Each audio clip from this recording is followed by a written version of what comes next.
a father cruel, and stepdame false, a foolish suitor to a wedded lady that hath her husband banished. Oh, that husband, my supreme crown of grief, and those repeated vexations of it. Had I been thief stolen, as my two brothers happy, but most miserable is the desire that's glorious. Blessed be those, how means soe'er, that have their honest wills, which seasons comfort. Who may this be? Fie. Madam, a noble gentleman of Rome comes from my lord with letters. Change you, madam. The worthy Leonatus is in safety, and greets your highness dearly. Thanks, good sir. You're kindly welcome. All of her that is out of door most rich. If she be furnished with a mind so rare, she is a low the Arabian bird, and I have lost the wager. Boldness be my friend, arm me, audacity from head to foot, or like the Parthian I shall flying fight, rather directly fly.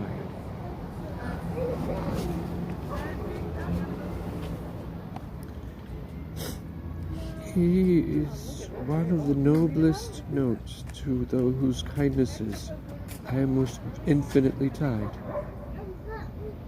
Reflect upon him accordingly as you value your truest. Leonatus.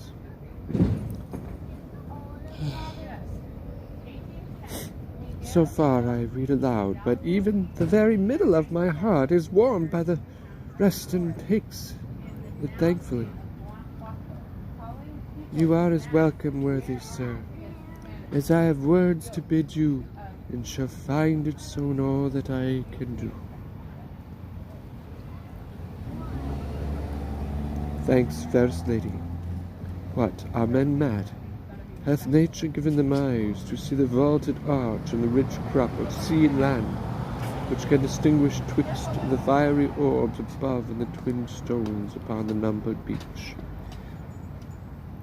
Can we not partition make with spectacles so precious twixt fair and foul? What makes your admiration? It cannot be the eye, for apes and monkeys twixt two such sheaves would chatter this way and contemn with mows the other, nor the judgment for idiots in this case of favour would be wisely definite, nor the appetite sluttery to such neat excellence opposed. Should make desire vomit, emptiness not so allured to feed. What is the matter, trow? The cloyed will, that satiate yet unsatisfied desire, that tub both filled and running, ravening first the lamb, longs after for the garbage. What, dear sir, thus raps you? Are you well? Thanks, madam, well. Beseech you, sir, desire. My man's abode where I did leave him, is strange and peevish. I was going, sir, to give him welcome. Continues well, my lord. His health, beseech you. Well, madam. Is he disposed to mirth? I hope he is. Exceeding pleasant. None a stranger there so merry and so gamesome. He is called the Briton Reveller. When he was here, he did incline to sadness and oft times, not knowing why. I never saw him sad. There is a Frenchman, his companion, one an eminent monsieur that it seems much loves a gallant girl at home.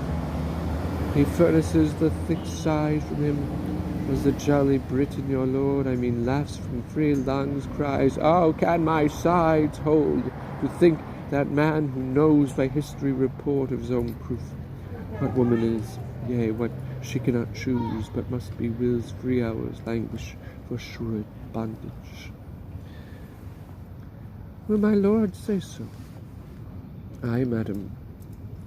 With his eyes in flood with laughter, it is a recreation to be by, and hear him mock the Frenchman. But heavens know some men are much to blame. Not he, I hope. Not he. But yet heaven's bounty towards him might be used more thankfully. In himself 'tis much, in you, which I count his beyond all talents, whilst I am bound to wonder, I am bound to pity too. What do you pity, sir? Two creatures heartily. Am I one, sir? You look on me, what wreck discern you in me deserves your pity? Lamentable. What, to hide me from the radiant sun and solace of the dungeon by a snuff? I pray you, sir, deliver with more openness your answers to my demands. Why do you pity me? That others do. I was about to say enjoy your... But it is an office of the gods to venge it, not mine to speak on it. You do seem to know something of me, or what concerns me. Pray you, since doubting things go ill often hurts more than to be sure they do. For certainties either are past remedies or timely knowing. The remedy then born, discovered to me, but both you spur and stop. Had I this cheek to bathe my lips upon, this hand whose every touch would force the feeler's soul to the oath of loyalty, this object which takes prisoner the wild motion of mine eye, firing it only here, should I, damned then, slaver with lips as common as the stairs that mount the Capitol, join grips with hands made hard with hourly falsehood as with labor, then by peeping in an eye base and illustrious as the smoky light that's fed with stinking tallow, it were fit that all the plagues of hell should at one time encounter such revolt. My lord, I fear has forgot Britain, and himself, not I inclined to this intelligence pronounce, the beggary of this change, but 'tis your graces that from my mutest conscience to my tongue charms this report out. Let me hear no more. Oh, dear soul, your cause doth strike my heart with pity that doth make me sick. A lady so fair and fastened to an empery would make the greatest king double, to be partnered with tomboys, hired with that self-exhibition, with your own coffers yield, with diseased ventures that play with all infirmities for gold, which rottenness can lend nature, such boiled stuff as well might poison. Be revenged, or she that bore you was no queen, and you recoil from your great stock. Revenged? How should I be revenged, if this be true, as I have such a heart that both mine ears must not in haste abuse? If it be true, how should I be revenged?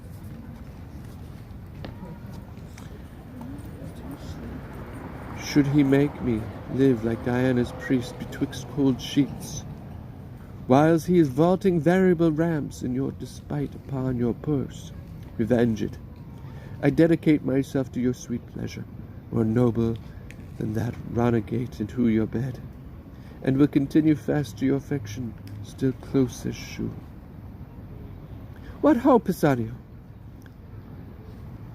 Let me my service tender on your lips. Away, I do condemn mine ears that have so long attended thee. If thou wert honourable, thou wouldst have told me this tale for virtue. Not for such an end thou seekest, as base as strange thou wrongest a gentleman who is as far from thy report as thou from honour, and solicits here a lady that disdains thee and at the devil alike. What hope, Pisanio? The king my father shall be made acquainted of thy assault, if he shall think it fit, a saucy stranger in this court to mart, as in a Romish stew, and to expound his beastly mind to us. Yet the court he little cares for, and a daughter who he not respects at all. What ho, Pisanio! O happy Leonatus! I may say, the credit that thy lady hath of thee deserves thy trust and thy most perfect goodness. Her assured credit, blessed live you long, a lady to the worthiest sir that ever country called his, and you his mistress only for the most worthiest fit. Give me your pardon. I spoke this to know if your affiance were deeply rooted, and shall make your lord that which he is new o'er. And he is one the truest mannered, such a holy witch that he enchants societies into him. Half all men's hearts are his. You make amends. He sits mongst men like a descended god. He hath a kind of honour sets him off, more than a mortal seeming. Be not angry. Most high mighty princess, that I have adventured to try your taking of a false report, which hath honoured with confirmation your great judgment in the election of a sir so rare, which you know cannot err. The love I bear him made me to fan you thus, but the gods made you, and like all others, chaffless. Pray your pardon. All's well, sir. Take my power in the court for yours. My humble thanks. I'd almost forgot to entreat your grace, but in a small request, and yet of moment too, for it concerns your lord, myself, and other noble friends, are partners in the business.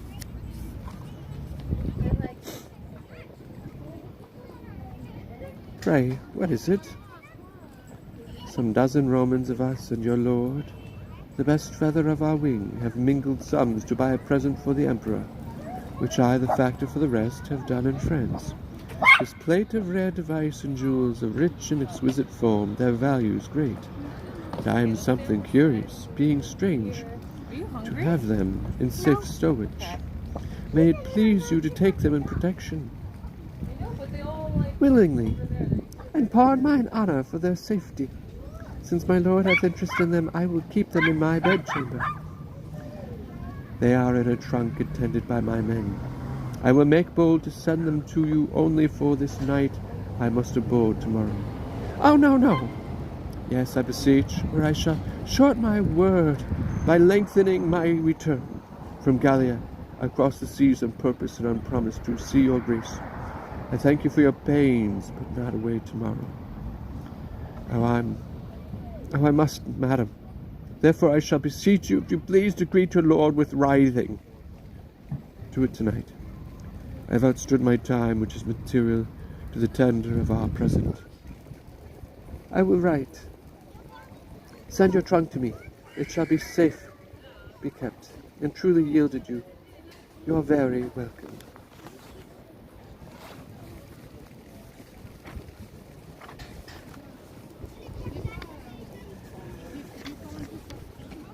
Was there ever man had such luck, when I kissed the jack upon an upcast to be hit away?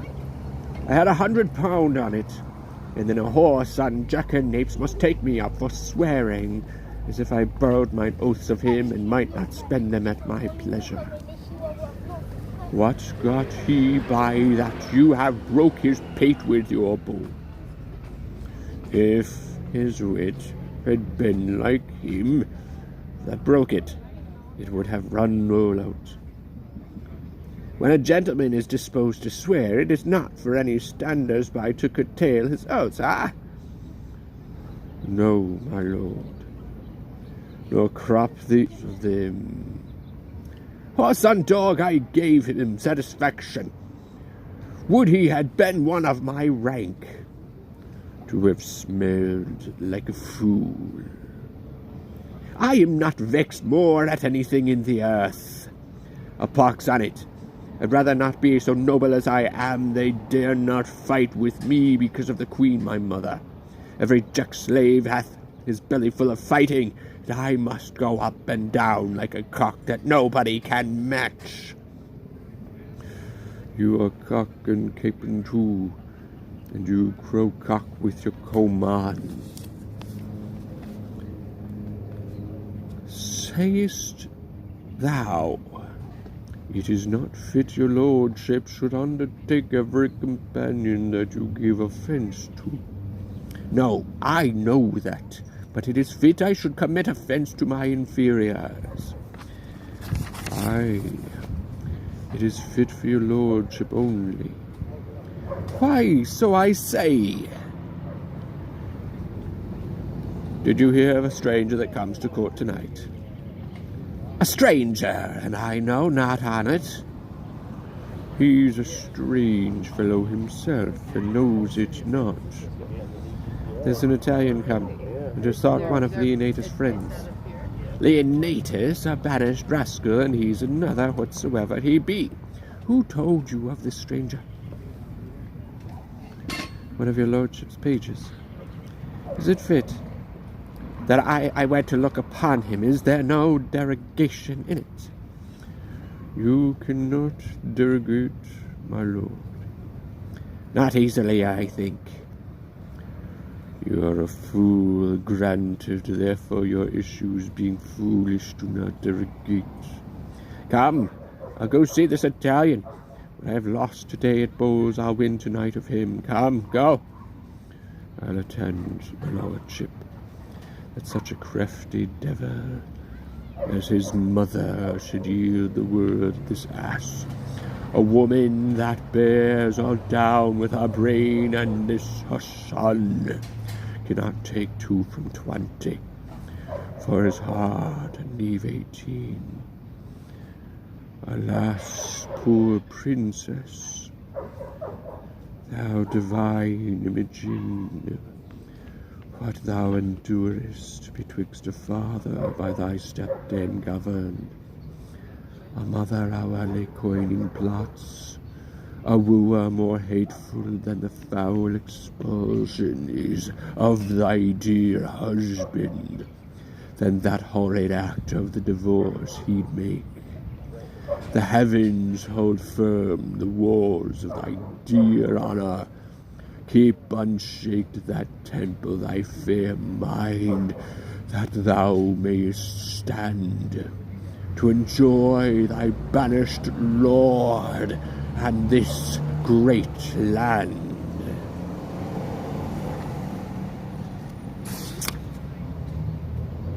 Who's there? My woman Helen?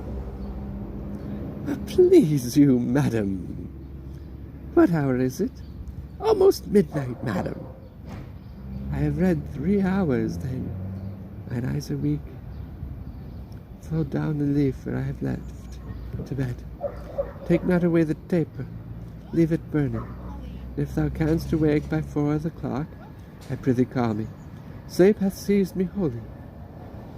To your protection I commend me, gods, from fairies and the tempters of the night. Guard me, beseech you. The crickets sing, and man's o'erlaboured sense repairs itself by rest. Our Tarquin thus did softly press the rushes ere he wakened the chastity he wounded. Cytherea, how bravely thou becomest thy bed fresh lily and whiter than the sheets, that I might touch. But kiss, one kiss, rubies unparagoned, how dearly they do it. 'Tis her breathing that perfumes the chamber thus. The flame of the taper bows toward her, and would underpeep her lids, to see the enclosed lights now canopied under these windows, white and azure laced with blue of heaven's own tint. But my design, to note the chamber, I will write all down such and such pictures near the window, such the adornment of her bed, the arras, figures, why such and the contents of the story. But some natural notes about her body, above 10,000 mean and movables, would testify to enrich mine inventory. O sleep, thou ape of death, lie dull upon her, and be her sense but as a monument. Thus in a chapel lying, come off, come off! As slippery as the Gordian knot was hard, 'twas mine, and this will witness outwardly, as strongly as the conscience does within, to the maddening of her lord. On her left breast a mole sinks spotted like the crimson drops at the bottom of a cowslip. Here's a voucher stronger than ever law could make. The secret will force him think I have picked the lock and ta'en the treasure of her honour. No more. To what end? Why should I write this down that's riveted, screwed to my memory? She hath been reading late the tale of Teres. Here the leaves turn down, where Philomel gave up. I have enough. To the trunk again, and shut the spring of it. Swift, swift, ye dragons of the night, that dawning may bear the raven's eye I lodge in fear. Of this our heavenly angel, hell is here. 1, 2, 3, time, time!